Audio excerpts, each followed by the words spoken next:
Yesterday evening on CNN, there was some leaked recording of Donald Trump in a meeting with journalists.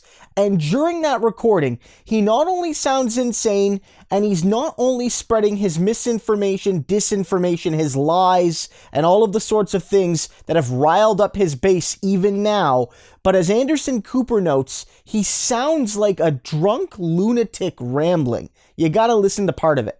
They said, we're not going to hear the case. I'm very disappointed in the Supreme Court.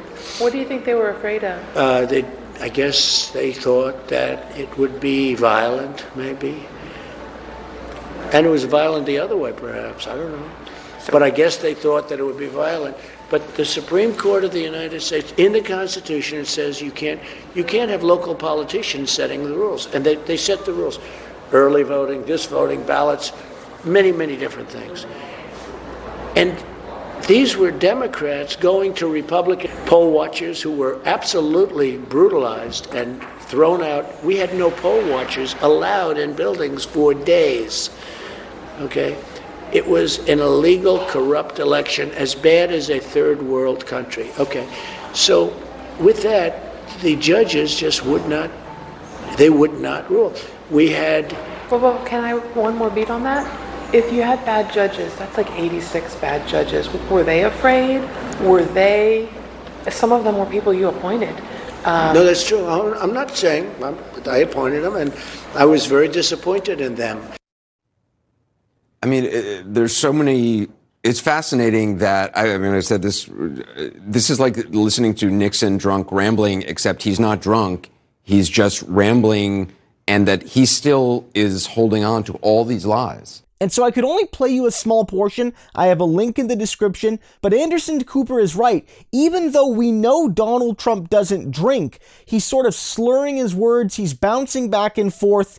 He's bouncing between his arguments. He's not making any sense. As the journalist notes there, she says to him, look, sir, you can say up and down all you want that, these judges betrayed you, but you appointed many of them. There were like 86 judges in a variety of local and state and national and even Supreme Court rulings that either went against you or even refused to hear your case. And you appointed at least dozens of these judges, 1/3 of the Supreme Court at the time. And so, this is on you, isn't it? Like, if it's so bad, why did you appoint the people that are part of this scheme against you and your supporters? And Trump just says, well, I appointed them, but I'm disappointed in them. And it really does show a man that's unhinged. Again, we know he doesn't drink. We know his family has a history with that substance. Some people have often suggested that Trump uses other substances. I have no evidence of that. But it would almost be less terrifying if Trump was a little drunk, wouldn't it? Wouldn't that make it less terrifying in a way?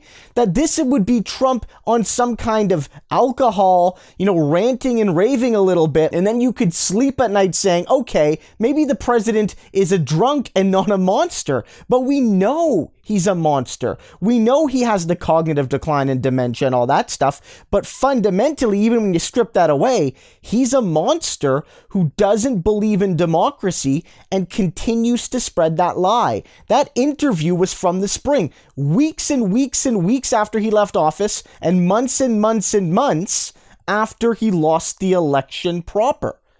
This man's not going away, and his supporters aren't going away. And the lies about January 6th are not only not going away, they're only ramping up. Like, it's only starting. You can see it with the commission. They're going to say that it was no big deal and that it was the left and Black Lives Matter and what have you. And it's all to protect this rambling lunatic. The fight has only begun for American democracy.